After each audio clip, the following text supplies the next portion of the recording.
今天我们聊一本2000年前的奇书《盐铁论》。问你一个问题：如果让你说出中国历史上最伟大的皇帝，大概率是汉武帝刘彻。犯我强汉者，虽远必诛。这句话听着就让人血脉开张。他打垮了匈奴，打通了西域，把大汉版图直接翻了1倍。教科书里给的全是他的高光时刻，可历史书从来只说一将功成，极少让你看到万骨枯。假若你穿越到汉武帝晚年，随便拉住一个普通老百姓，问：生活在这个伟大时代，你幸福吗？对方大概率会指着你鼻子骂娘，甚至恨不得把你生吞活剥。因为战争就是个永远填不满的吞金兽。汉武帝在位54年，有44年都在打仗。打仗打的是什么？表面上是刀剑，背后全是白花花的银子，是后勤，是国力。史书上有几个触目惊心的数字。为了打匈奴，汉朝出动了几十万匹战马，最后活着回来的10不存1，连1/10都不到。到了汉武帝晚年，官方统计人口直接减半，少了1半人。不是全战死了，是沉重的赋税和1亿逼的老百姓，要么破产上吊，要么抛弃土地逃进深山老林成了流民，甚至上演了一子而食的人间惨剧。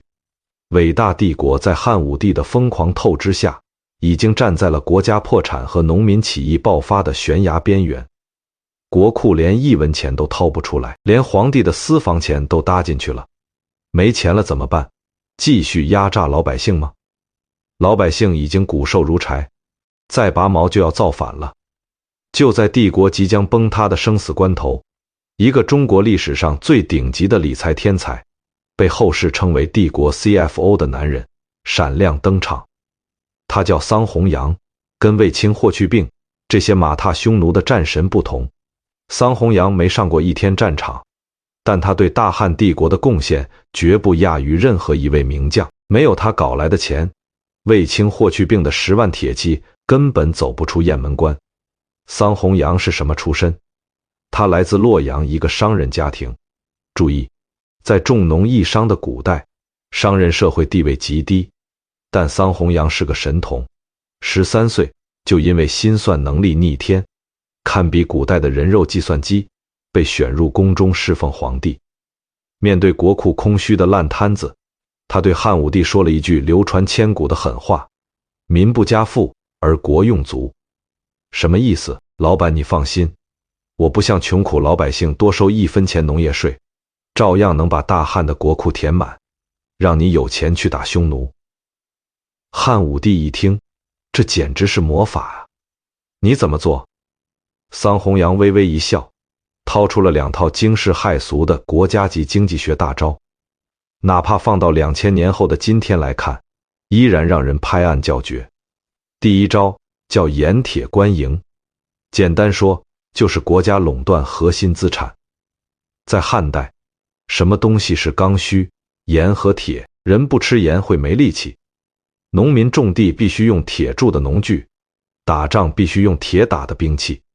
这2样东西需求量巨大，而且属于绝对缺乏弹性的商品，价格再高你也得买。以前这些暴利行业都掌握在地方豪强和富商大贾手里，他们赚得盆满钵满。桑弘羊一上台，直接一刀切，全天下的盐和铁只有国家能生产，只有国家能卖，私人敢私下煮盐炼铁，直接把左脚脚趾头砍掉。这相当于什么？相当于把今天的2桶油、国家电网、烟草公司全部整合成超级国企，利润极其恐怖，瞬间就成了大汉帝国最核心的印钞机。第二招叫均输平准，这招更绝，相当于国家出面做生意，搞了一个国家级发改委兼超级供销社。以前各地要给京城交贡品，比如南方交橘子，北方交皮毛，结果橘子运到长安全烂在路上，运费比橘子本身还贵好几倍。桑弘羊说：“这不是扯淡吗？”停！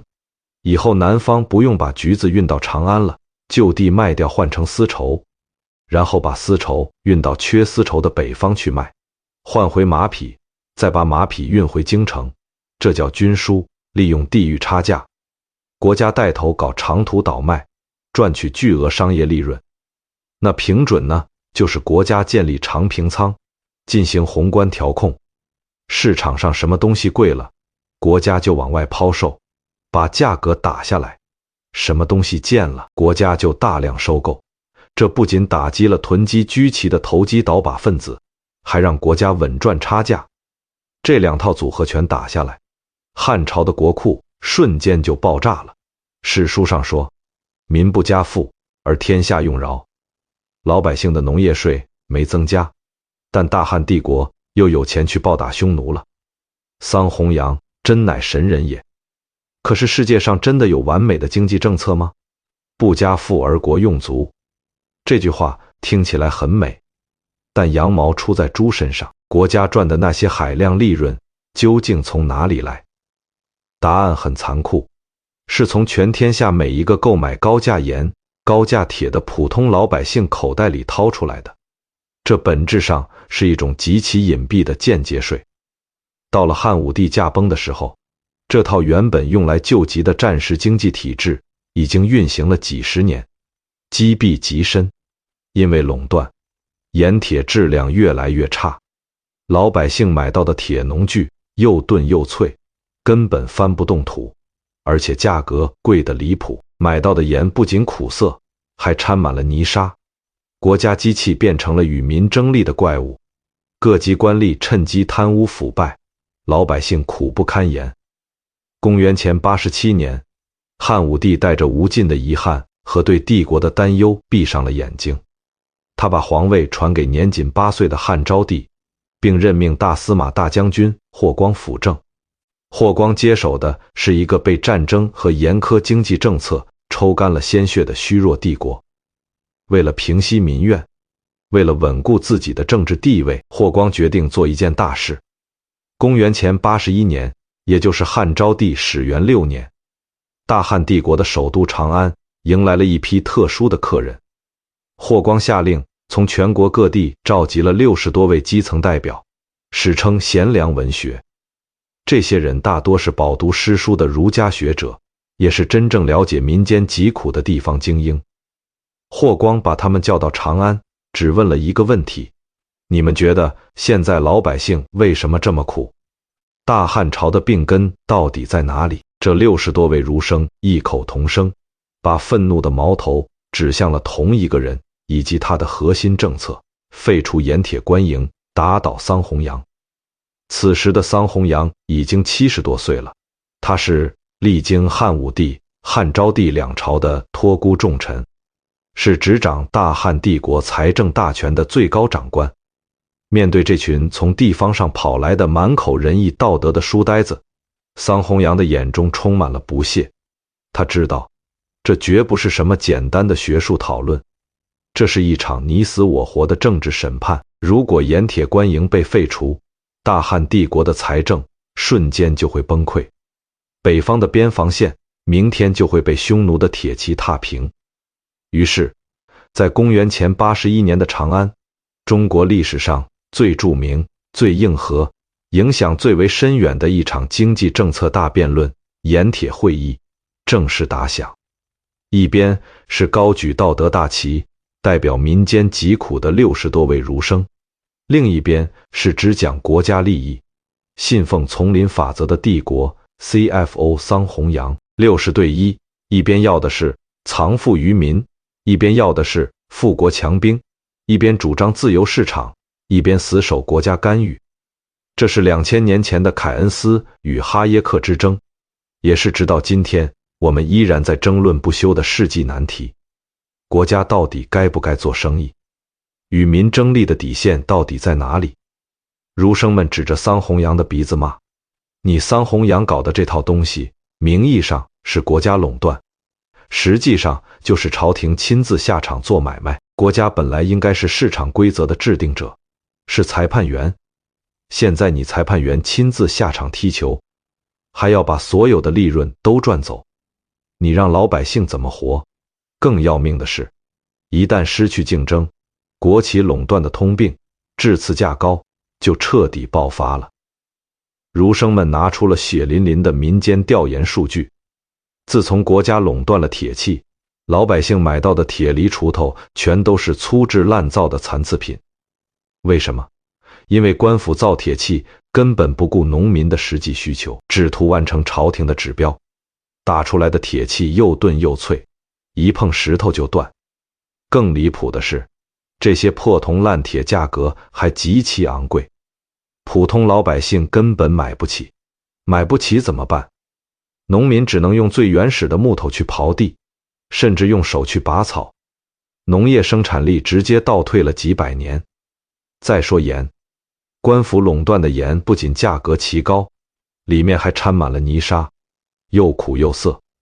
穷苦人家买不起盐，只能担石干活，连一点力气都没有。而那些管理盐铁的官员呢，他们高高在上，利用手中的垄断特权，贪污受贿，开豪车，穿丝绸，脑满肠肥。所以儒生们大声疾呼，政府干预市场就是一场灾难。政府退林还耕，藏富于民，把盐和铁的经营权还给民间，让自由市场去调节。只要有了竞争，铁器自然会变好，盐价自然会降下来。国家只要收一点基础的农业税，与老百姓休养生息，天下自然太平。这番话慷慨激昂，有理有据，连辅政大臣霍光都频频点头。面对几十张嘴的围攻，桑弘羊毫无惧色，甚至觉得有些可笑。他看着这群饱读诗书的书呆子，缓缓抛出了他的灵魂反问：你们口口声声说把盐铁交还给民间是藏富于民，那我问你们，你们说的这个民到底是谁？是那些在地里刨食的穷苦老百姓吗？桑弘羊直接扯下了自由市场温情脉脉的面纱。在2000年那个生产力低下的汉代，煮海为盐，开山炼铁需要极高的技术门槛和庞大的资金投入，普通老百姓连个煮盐的铁锅都买不起，拿什么去搞盐铁产业？如果国家不管，放任所谓的自由市场，最终接手这些暴利产业的绝对不是你心疼的底层百姓，而是地方豪强、皇亲国戚和那些富甲天下的大商人。这就相当于古代版的垄断财阀。一旦这些人控制了国家的经济命脉，他们赚到了钱会干什么？会分给老百姓吗？错，他们只会疯狂兼并土地，逼迫更多的农民破产，沦为他们的奴隶。他们有了钱就会招兵买马，蓄养私兵，甚至对抗中央。别忘了，汉景帝时期的七国之乱是怎么打起来的？就是因为诸侯王手里有铜矿，有海盐，有钱造反。桑弘羊厉声说道：我把盐铁收归国有，不是与民争利，而是与豪强争利。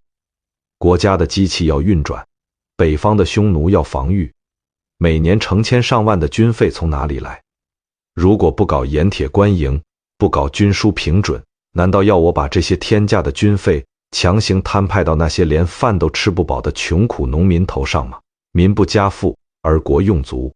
我桑弘羊收割的是天下的商业暴利，保住的是大汉帝国的江山社稷。你们这群书呆子只看到了官吏的腐败，却根本不懂宏观经济，不懂国家安全的大局。这不仅仅是2000年前的朝堂吵架，这完全是现代经济学最底层的逻辑交锋。儒生们看到了微观层面的痛点，政府干预导致效率低下，产品极差，权力寻租，百姓受苦。这不正是哈耶克自由市场理论的核心吗？而桑弘羊站在了宏观层面的制高点，放任市场会导致资本垄断、阶层固化，甚至威胁国家政权安全。国家必须掌握核心资源，进行财富的二次分配。这简直是超前了2000年的国家资本主义和凯恩斯主义。辩论到这里，其实陷入了一个死循环。桑弘羊的逻辑是无懈可击的，因为要打仗，所以必须搞钱；因为不能向农民加税，所以必须搞国家垄断。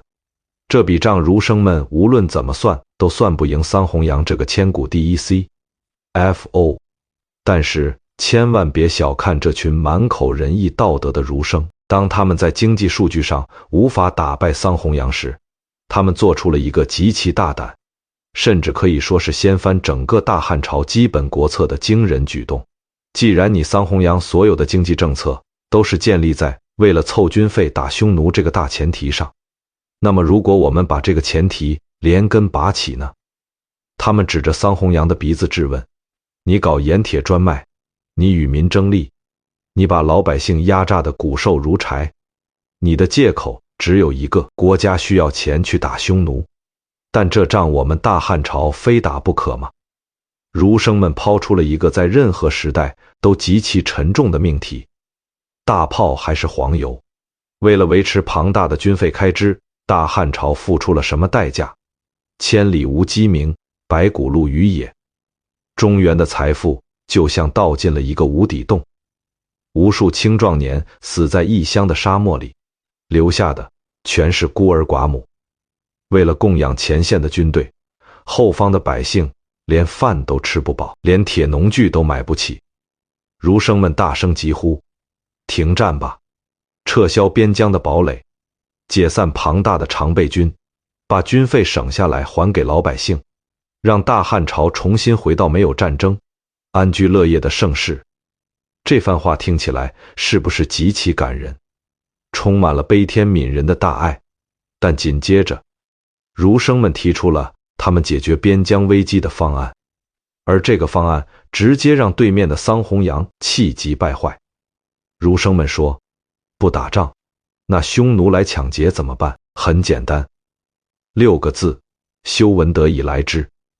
这大概是中国历史上最早最极致的软实力与和平主义外交路线。儒生们的逻辑是这样的：匈奴人为什么来打我们？是因为他们不够文明，不懂礼义廉耻。只要我们大汉帝国自己道德高尚，君主仁慈，我们主动对匈奴好一点，给他们赏赐，用仁义去感化他们，他们看到我们这么文明，这么善良，自然就会感动地放下屠刀和我们做朋友。这就叫以德服人。他们主张恢复汉武帝之前的和亲政策，送公主，送丝绸，送粮食，用破财免灾的方式去换取和平。在儒生看来，花点小钱买和平，总比倾全国之力去打仗，逼得老百姓破产要划算得多吧？桑弘羊冷笑着站了起来。作为历经汉武帝时代的大臣，他见过太多的血流成河。他看着这群在温室里读着圣贤书的儒生，毫不留情地撕碎了他们的幻想、感化、仁义。桑弘羊的声音在大殿里回荡：你们竟然妄想用草去喂狼，还指望狼能变成羊？桑弘羊抛出了一个极其残酷的地缘政治真相：你们以为退让就能换来和平吗？你们忘了汉高祖刘邦被围困白登的屈辱了吗？你们忘了汉文帝、汉景帝时期，我们年年送公主送财物，结果匈奴的铁骑依然长驱直入，离长安城只有不到200里，把大汉的百姓当成牲口一样掠夺和屠杀了吗？桑弘羊厉声喝道：匈奴那是贪得无厌的虎狼之国，你给他再多的财物，他只会觉得你软弱可欺。有备则治人，无备则治于人。没有强大的国防，哪来的国内和平？没有边疆将士的浴血奋战，你们这群书呆子能安安稳稳地坐在长安城里大谈仁义道德？桑弘羊的逻辑是冷酷的，但却无可辩驳。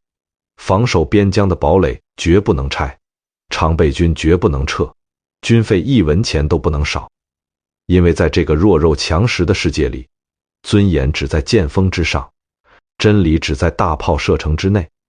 如果我不搞盐铁官营，不把天下的财富集中到国家手里去打造坚船利炮，明天大汉帝国就会亡国灭种。到那时候，你们再去跟匈奴的弯刀讲仁义吧。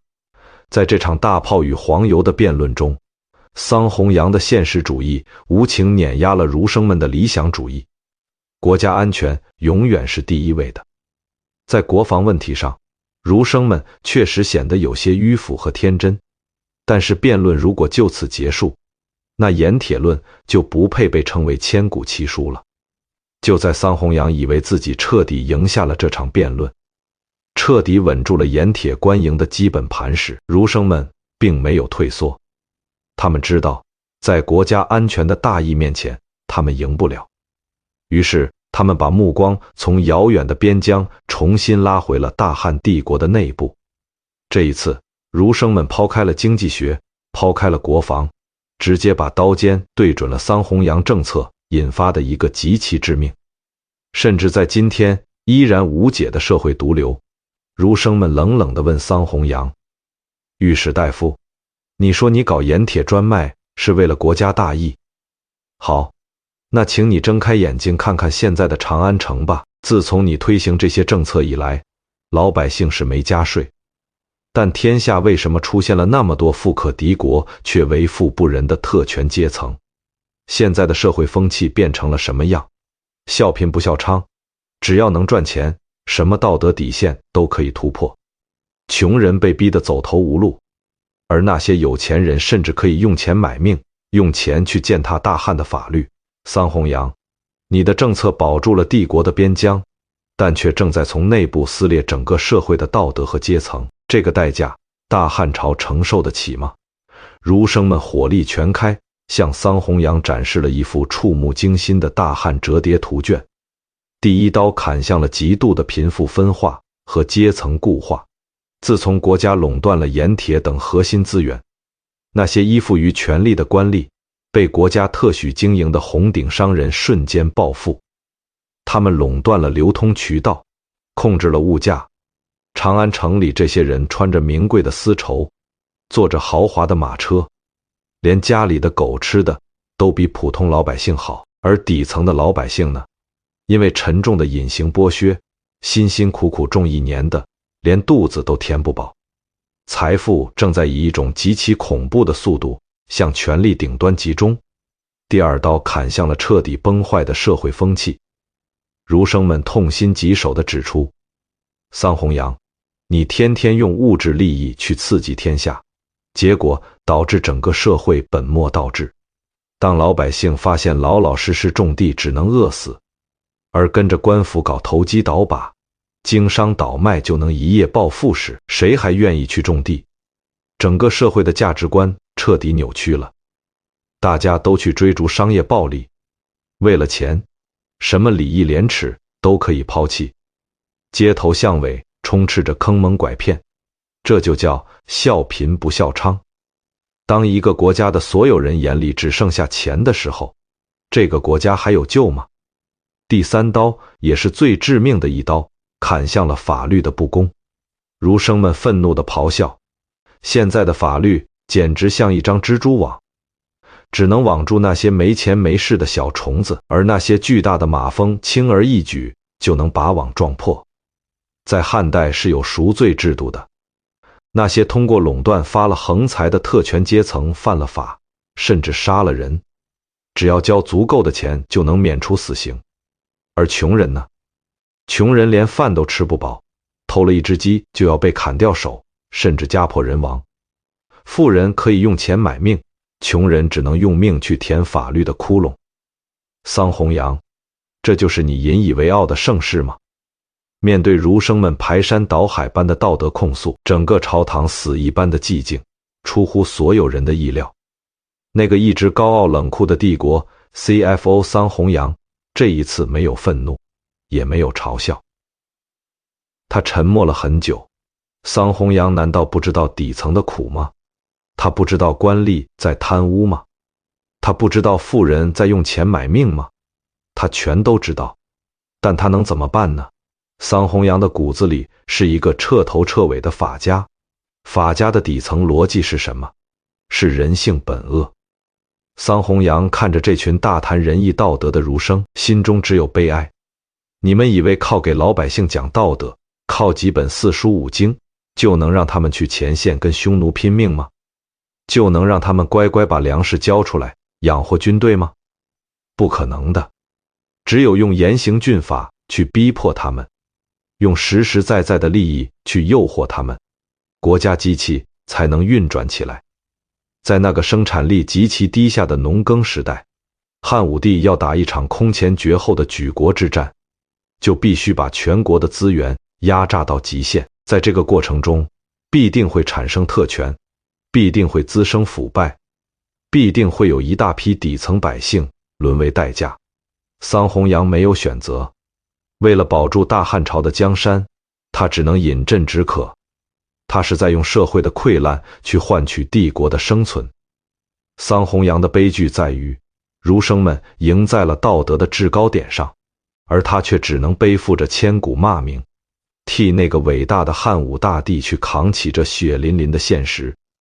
长达数月的盐铁论大辩论终于走到了尽头，一边是心系苍生站在道德顶峰的儒生，另一边是冷酷务实手握帝国财政大权的桑弘羊。他们谁也没有说服谁，因为他们本就站在了两个平行的宇宙里，一个关注的是人怎么活，另一个关注的是国怎么存。最终，这场辩论以一种妥协的方式收场。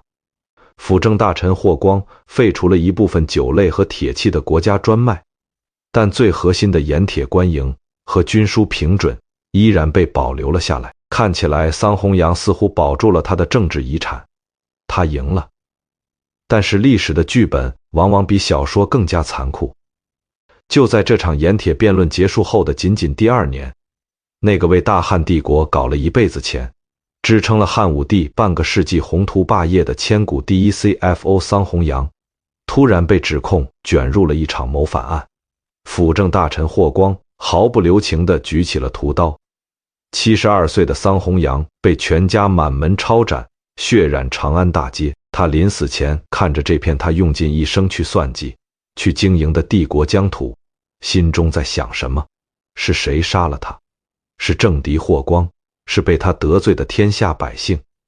还是那个吃人不吐骨头的封建体制？错。如果看那场辩论的结果，桑弘羊其实并没有输。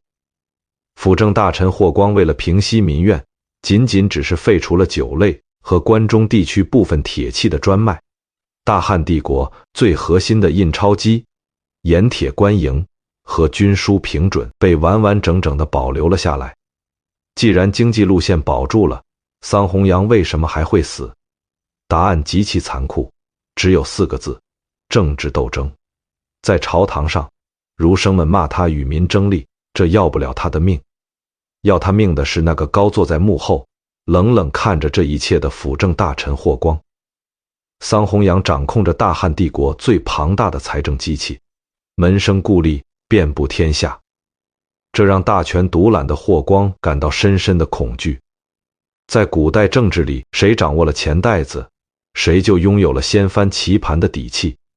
于是霍光借着一场莫须有的燕王谋反案，顺水推舟，把桑弘羊全家送上了断头台。你看，这就是历史的黑色幽默。那些满口仁义道德的儒生，以为自己用辩论拯救了天下苍生，但实际上，他们只不过是政客霍光手里用来打压政敌的一把刀而已。随着桑弘羊的死，这场轰轰烈烈的盐铁会议似乎画上了句号。后来，一位名叫桓宽的儒家学者把这场辩论的会议记录润色加工，写成了一本千古奇书《盐铁论》。在书里，儒生们大义凛然，字字珠玑，把桑弘羊驳斥得体无完肤。在道德的制高点上，在历史的书卷里，儒生们赢了，赢麻了。他们代表的藏富于民、自由市场、小政府，成为了后世无数知识分子心中的白月光。但是最让人细思极恐的终极反转来了。当我们翻开汉代之后2000年的中国历史，你会发现一个极其诡异的现象：历朝历代的读书人天天在书里痛骂桑弘羊是聚敛之臣，是与民争利的国贼。可是，一旦遇到外敌入侵，遇到天灾人祸，遇到国库空虚，那些高高在上的皇帝第一反应永远是快把桑弘羊的那套作业给我拿出来抄。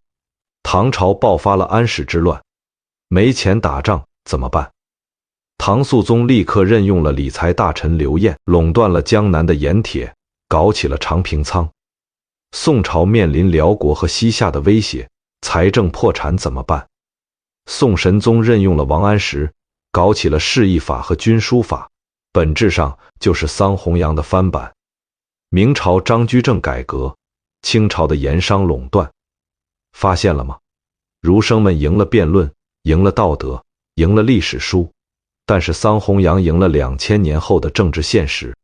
外儒内法，表面上满口仁义道德，骨子里全是国家利益和强权逻辑。桑弘羊发明的这套国家干预经济、垄断核心资源的模式，成为了此后2000年中华帝国最底层的操作系统。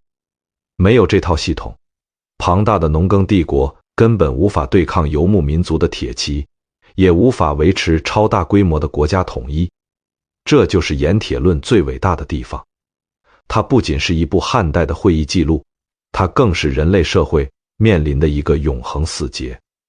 其实今天我们这个世界不也正在上演着一场又一场的盐铁之变吗？桑弘羊和儒生们的争吵，难道不就是现代经济学中凯恩斯主义与哈耶克自由市场的终极对决吗？当经济危机爆发，当大萧条来临，当面临贸易战和科技封锁的外部威胁，我们就会渴望出现一个桑弘羊。我们希望国家出手搞大基建，搞宏观调控，集中力量办大事，用国家资本去对抗风险，这就叫大炮与安全。但是当国家干预过多，当国企变得僵化，当系统里出现了寻租和腐败，当普通人的创新活力被压抑，贫富差距拉大时，我们又会无比怀念那些儒生。我们呼吁减税降费，呼吁打破垄断，呼吁保护民营经济，呼吁藏富于民，这就叫黄油与民生。国家做大往往容易压抑民间，民间做大又往往容易形成资本垄断，甚至威胁国家安全。效率与公平，国家安全与个人财富，这就是盐铁论留给今天的无解方程式。在太平盛世，我们都是高谈阔论的儒生，向往着自由与繁荣，而在狂风暴雨中，我们又不得不退回到桑弘羊的堡垒里，忍受着代价，只为求得生存。历史从来都不是任人打扮的小姑娘，历史是一张不断重复的剧本。2100多年前的那场长安大雪早已经融化，桑弘羊的鲜血也早已干涸，但那场关乎财富、权力、民生与国家命运的争吵，至今依然在全世界每一个国家的议会里，在每一个互联网的评论区里激烈地回荡着。盐铁论到这里就结束了，感谢你的聆听，我们下期再见。